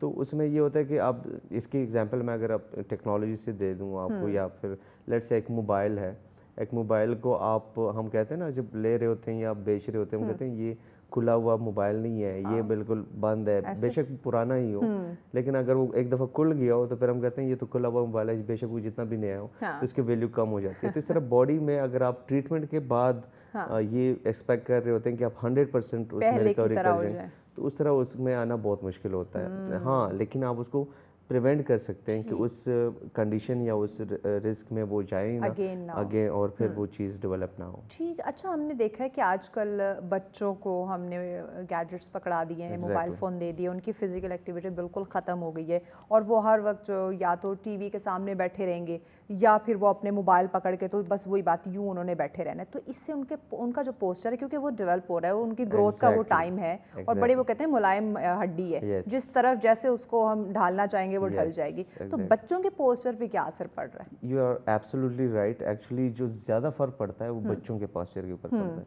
Because they are in the growing stage, और वो जब वो एक गलत पोस्चर में ग्रो करेंगे तो उनकी पूरी बॉडी का स्ट्रक्चर डिफरेंट हो जाएगा। ऐसे? अब आई हैव रिसीव्ड, जो यंगेस्ट पेशेंट मुझे मेरे क्लिनिक पे रिसीव हुआ, और ही वाज 6 years old, 6 साल का। एग्जैक्टली। और उनको बैक एक था, और बैक एक भी शियाटिका बैक एक शुरू हुआ था उनको बहुत ज़्यादा। अब वी नेवर एक्सपेक्ट कि इतने यंग बच्चे में वो शियाटिका के साइंस आए, ये वो डिस्क जो है वो नर्व को वहाँ पे प्रेस करे। लेकिन जब हमने उनकी हिस्ट्री ली तो he was like used to play games for around about 8 to 10 hours, और रात को उनके फादर, और वो आया तब जब वो गेम खेलने के लायक नहीं रहा। यस, वही बात ना, जब पानी सर से गुजर गया तो हमें याद है कि अब डॉक्टर के पास जाना चाहिए। तो उनके फादर आए तो वो कह रहे थे कि हमें ये होता था कि ये हमारे सामने सो जाता था, और फिर रात को उठ के ये गेम खेलना शुरू करता था, सुबह तक ये गेम खेलता होता। बच्चे भी बड़े शैतान शरारती हो गए हैं, उन्हें भी पता चल गया कि वालिदैन के साथ कैसे खेलना है, कैसे। तो ये एक स्टेज होती है कि ये आप जो प्रीवियसली, अगर आप प्रीवियस जनरेशन्स को देखें तो वो ज़्यादा स्ट्रॉन्ग या ज़्यादा उनकी इम्यूनिटी स्ट्रॉन्ग इस वजह से है क्योंकि वो उनकी फिजिकल एक्टिविटीज़ ज़्यादा थी। अगर आप उनकी एक्टिविटीज़ देखें कि बचपन में वो डिफरेंट फिजिकल गेम्स खेलते होते थे। हमारी अपने स्कूल में होती थी गेम्स, जब स्कूल से वापस आना तो अपने वो फ्रेंड्स कजन्स के साथ मिलके इतना टाइम होता था तो हम घर में खेलते थे। तो कुछ ना कुछ किसी न किसी एक्टिविटी में इंगेज रहते थे, लेकिन फ़ोन में नहीं। आजकल के बच्चे फ़ोन में इंगेज होते हैं, फिजिकल एक्टिविटी की बात करो तो कहते हैं नहीं मैं थका हुआ। They are just using their fingers. और ये एक्चुअली ये नेचुरल फिनोमेना है कि जब आप यंग स्टेज पे होते हैं तो उस टाइम आपको ज़्यादा ग्रोथ के लिए आपको ज़्यादा एक्टिविटी की ज़रूरत होती है, अपने मसल को ज़्यादा यूज़ करना। अब मसल्स और बोन्स ये ऐसे स्ट्रक्चर्स हैं बॉडी के कि जब इस पे जितना लोड आएगा इतने वो स्ट्रॉन्ग होते जाएंगे। जिस तरह हम जिम जाते हैं, हम जिम में कोई मतलब एक्स्ट्रा चीज़ तो नहीं इंटेक कर रहे होते, हम लोड डाल रहे होते हैं मसल्स के ऊपर, बोन्स के ऊपर, तो उसको हम स्ट्रॉन्ग कर रहे होते हैं। तो अब अगर उस पर वो स्ट्रेंथ या वो चैलेंजेस आप हटा दें जो कि उसके लिए रिक्वायर्ड हैं उस स्टेज पे, तो अल्टीमेटली उसकी स्ट्रेंथ या उसकी लेवल उस लेवल पे नहीं बनेगा। आप देख रही होंगे कि ऐसे ऐसे लोगों की हाइट्स कम हो रही हैं, ऐसा ऐसा लोगों की जो है वो छोटी छोटी एज में उनको बहुत सारी बीमारियाँ, even cardiac issues, even blood pressure, sugar, ये सारे इश्यूज जो आ रहे हैं वो फिजिकल एक्टिविटी की कमी है। अब मुश्किल से आप देखें हमारे बच्चों की हाइट मुश्किल से जो है वो 5'3", 5'4" और 5 तकरीबन ये हाइट हो रही है, इससे ऊपर वो जा ही नहीं रहे क्योंकि वो उनकी एक्टिविटी नहीं है। वो चैलेंज नहीं कर रहे उस पर। अब जब बोन्स को चैलेंज किया जाएगा, उसको वेट डाला जाएगा तो अल्टीमेटली वो ग्रो करेंगे। अब वो जब करेंगे ना आपको। अब जो इंसान की बॉडी है तो उसमें अल्लाह ताला ने ऐसे एक कुदरत का करिश्मा है कि जो ब्रेन है वो आप समझें कि ये अथॉरिटी होल्डर है पूरी बॉडी का। अब जहाँ पे जब बॉडी यूज़ हो रही होती है तो ब्रेन वहाँ पे न्यू स्ट्रक्चर्स भी डेवलप करता है, उसको स्ट्रॉन्ग भी करता है। अगर वहाँ पे वो यूज़ नहीं हो रहा तो ब्रेन कहता है इसकी ज़रूरत नहीं, इसको इस लेवल पे रहने दें, तो वो शट डाउन कर देते हैं। वो वहाँ पे डिपोजिशन जो है स्ट्रेंथ की है बोन्स की वो स्टॉप कर देता है, मसल की ग्रोथ को स्टॉप कर देता है। तो वो उस एक्टिविटी लेवल के ऊपर होता है कि आप कितनी लेवल की एक्टिविटी कर रहे हैं। अच्छा डॉक्टर साहब, मुझे पता है अक्सर हमने सुना है कि हम सुनते लोगों से कि मेरी गर्दन में यहाँ पे खिंचाव पड़ जाना, इसकी क्या वजह है? ये पॉस्चर जो वही हमारे काम करने के जो एग्जैक्टली पॉस्चर बैठने का। मैं ये नहीं कहूँगा कि एब्सोल्यूट रीज़न ही ठीक है। लेकिन this is the most biggest source of that pain, because जब आप उस पोजीशन में बैठे होते हैं तो उसमें आप उन मसल्स को या उन पोजीशंस को वो कर रहे होते हैं, चैलेंज कर रहे होते हैं, या उस पर वो प्रेशर डाल रहे होते हैं, या उसको यूज़ कर रहे होते हैं, जो कि आपकी हेड की पोजीशन को मेंटेन कर रहे होते हैं।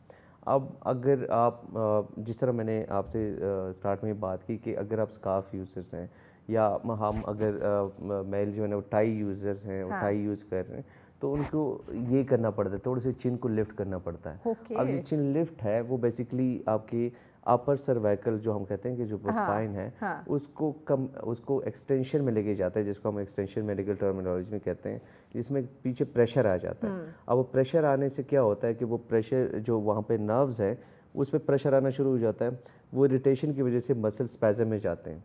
या फिर पोस्चर ये भी है कि सिर्फ आपकी सिटिंग या स्टैंडिंग पोजीशन में जो पोजीशन है वो नहीं, बल्कि आप जब लेटते हैं तो आपकी पोजीशन क्या है। अच्छा। अब अगर हम लेट रहे हैं और हम इतना लंबा बड़ा मोटा तकिया यूज़ करते हैं और हेड की पोजीशन ये है, तो यहाँ पे सारे स्ट्रक्चर्स को मैं कंप्रेस कर रहा हूँ, यहाँ स्ट्रेच कर रहा हूँ।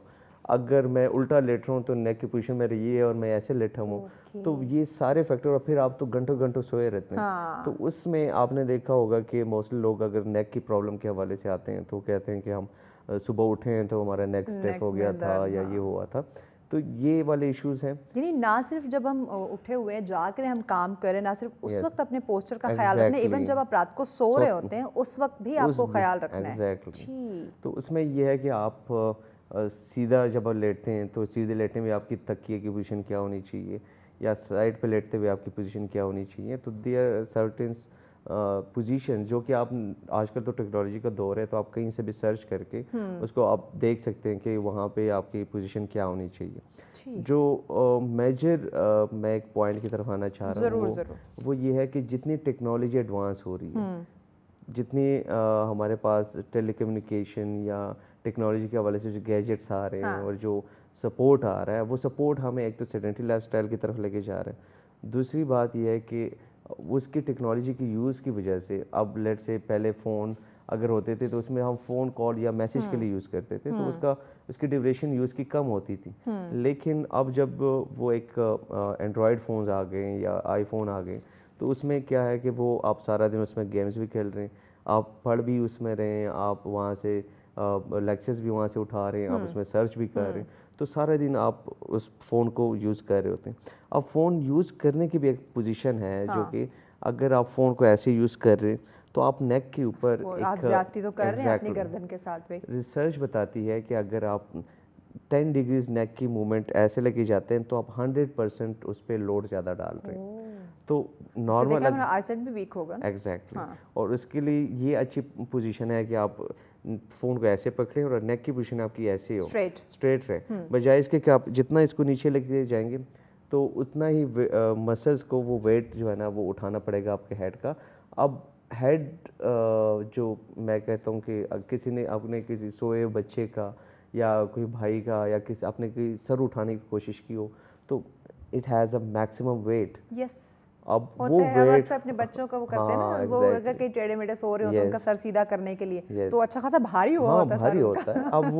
अब वो वेट जो है वो सारा उठा रहे हैं आपके मसल्स, आपका स्पाइन जो कि यहाँ पे अटैच कर रहे हैं बॉडी के साथ। अब ये मसल्स जो बेचारे पूरा दिन आपके हेड को ऐसे कंट्रोल किया होगा, तो ऑब्वियसली वो सम टाइम बॉडी प्रोटेक्शन एक मैकेनिज्म है कि उसको लगता है कि ये मसल अभी टियर हो जाएंगे, तो वो उसको टाइट कर देता है, उसको स्पैज़म में लेके जाता है। उससे ये होता है कि वो प्रिवेंट करे और कि वो आगे जो बार बार झुकने से ना जो स्ट्रेच आ रहा है कि वो उस पर टियर ना हो, तो वो स्पैज़म में जाता है, स्पैज़म की वजह से ही पेन आते हैं। Oh my God. यानी हमें हमारे जो पोस्चर है, हमारा स्ट्रक्चर, उस पर हमें यकीनन नाज़रीन काम करने की ज़रूरत है, क्योंकि हमें लगता है हम फ़ोन यूज़ कर रहे हैं तो इससे कुछ नहीं होगा, हमें लगता है हम 9 to 5 जॉब में मसरूफ़ हैं, एक चेयर पे बैठ के हमने काम करना है, बड़ी पुरसकून जॉब है, लेकिन उसका जो इफ़ेक्ट है वो आपकी बॉडी पे उसके असरात मुरतब हो रहे हैं, आज नहीं, कल नहीं, 1 महीने, 2 महीने, 1 साल बाद उसके जो असरात हैं वो यकीनन आपको दिखाई देंगे। तो मज़ीद भी डॉक्टर साहब से हम जानेंगे कि आया एक सही पोस्चर में बैठना जो है वो कैसा है, या मज़ीद इसके क्या नुकसानात हो सकते हैं, या इसका ऑल्टरनेट भी तो होगा ही, क्योंकि हमारा लाइफस्टाइल ऐसा हो चुका है, कोई और ऑप्शन हमारे पास है नहीं है।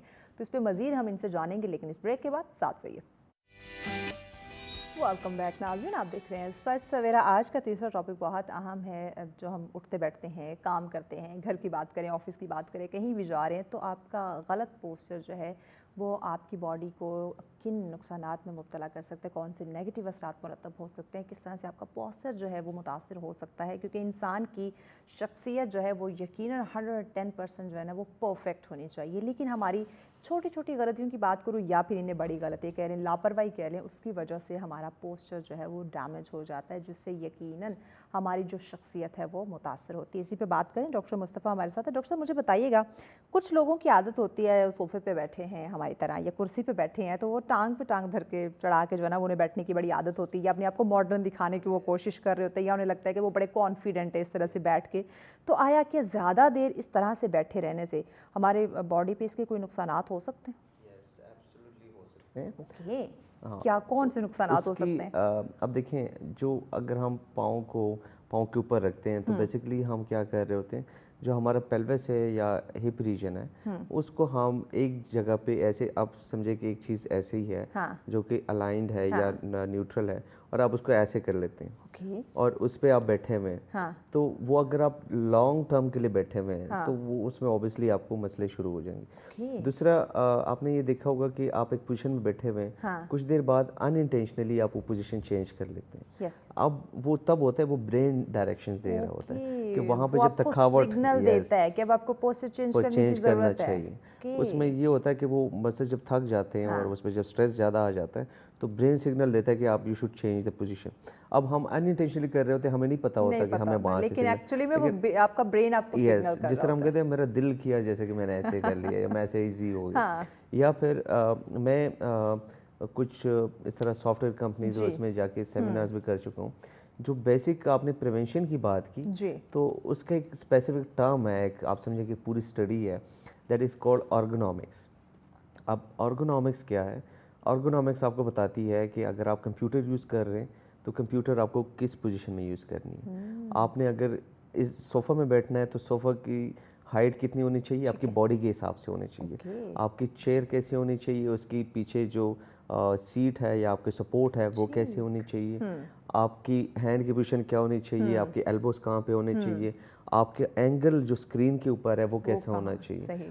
तो ये सारी चीज़ें, अब ये हमें तो लेट से अगर मैं एकेडेमिया में हूँ, मुझे कंप्यूटर या लैपटॉप पे लेट से 1 आवर या आधा घंटा काम करना है, तो मेरे ऊपर ज़्यादा इफेक्ट शायद ना हो।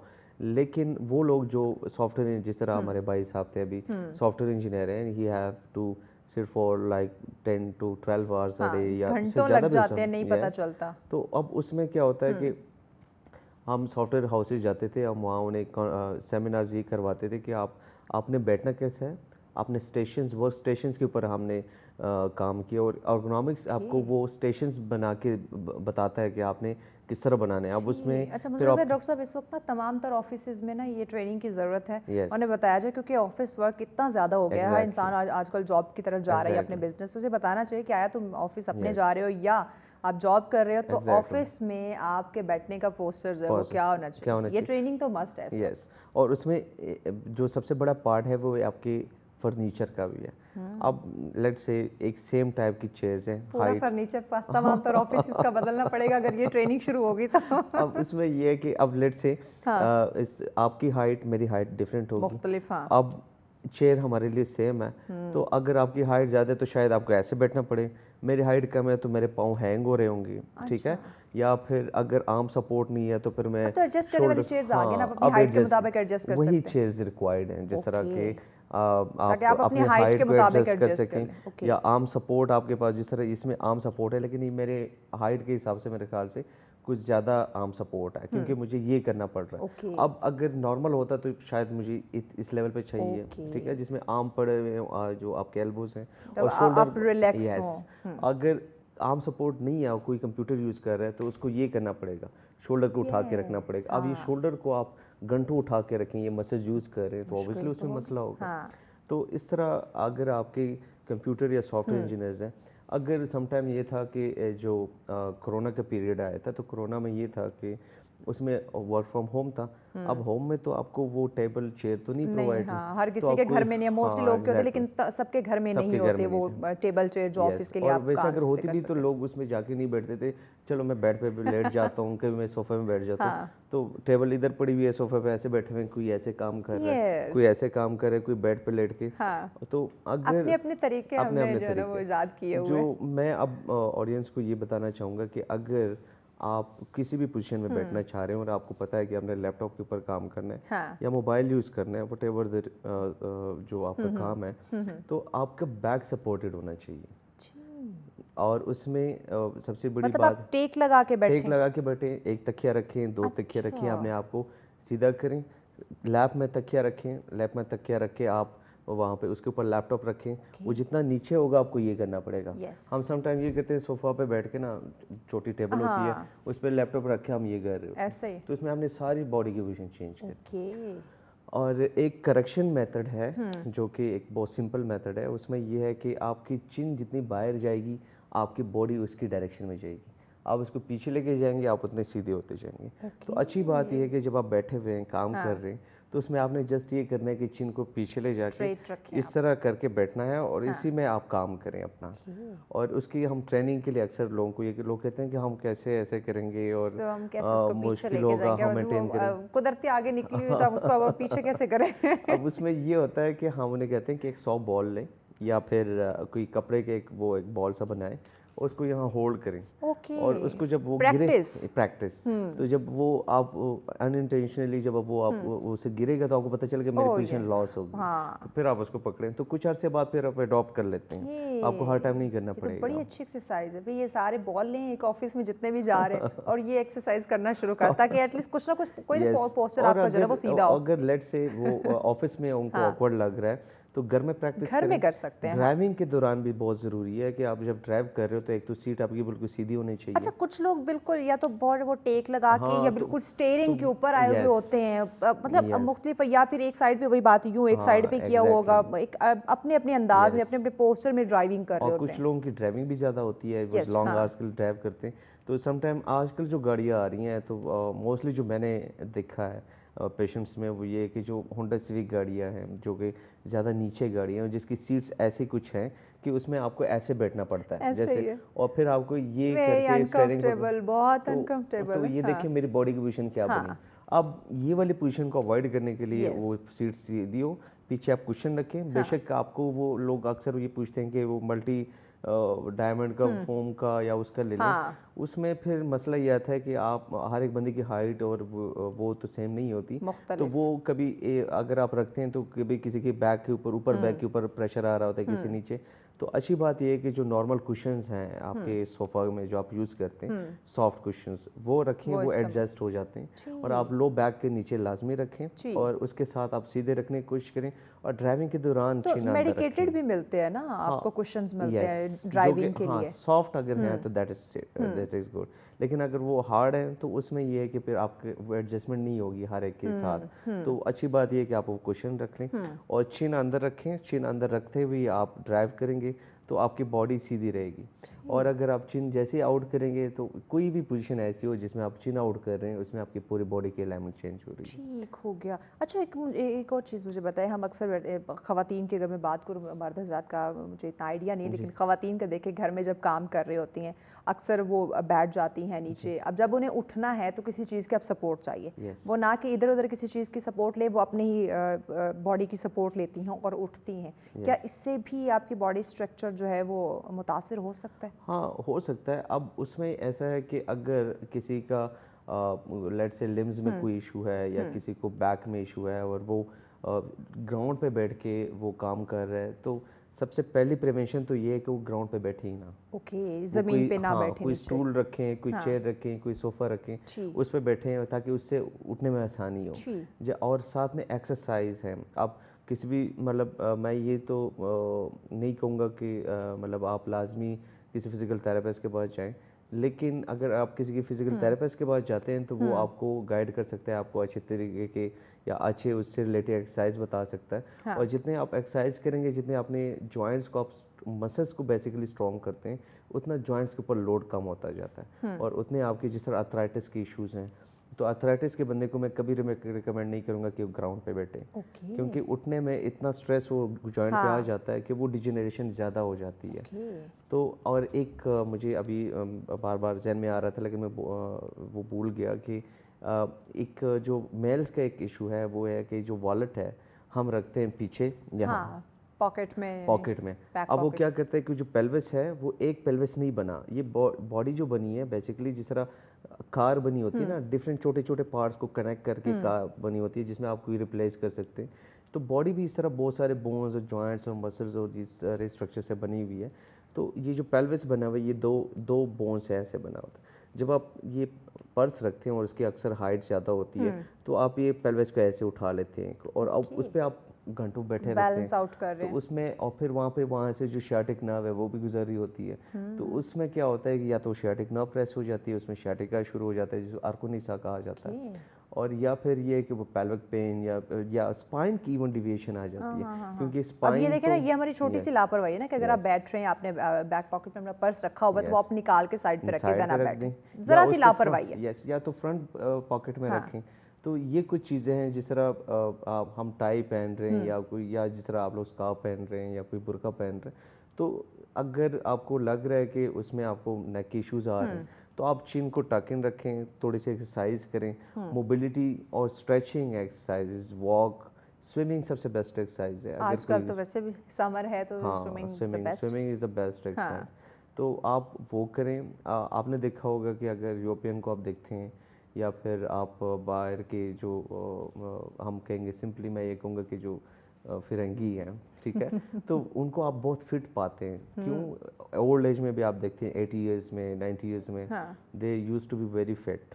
यहाँ हम देखें इस्लामाबाद में बहुत सारे ऐसे गोरे जो हैं वो इतनी ज़्यादा एज में होते हैं लेकिन साइकिलिंग कर रहे होते हैं। वो मॉर्निंग वॉक करेंगे, वो इवनिंग वॉक करेंगे, वो अपनी स्ट्रेचिंग करेंगे, अपना डाइट कंट्रोल करेंगे। हम ऐसी चीज़ कुछ भी नहीं करते और हमने सिर्फ बैठना काम करना है, no exercise, no healthy diet, तो फिर यकीनन पोस्चर हमारा जो है वो चेंज होगा, ख़राब होगा। अच्छा, अब मुझे बताएं, अगर आपके पोस्चर्स में कोई तब्दीली आ गई है, किसी न किसी वजह से आपके मसल में कोई खिंचाव या कहीं आपको तकलीफ हो रही है, तो आया इसके लिए हमें आर्थोपेडिक के पास जाना चाहिए या फिजियोथेरेपिस्ट के पास जाना चाहिए? अच्छा, it's a bit controversial question, but मैं इसको आप इसका जनरली जवाब दें। मैं जनरली जवाब देता हूँ।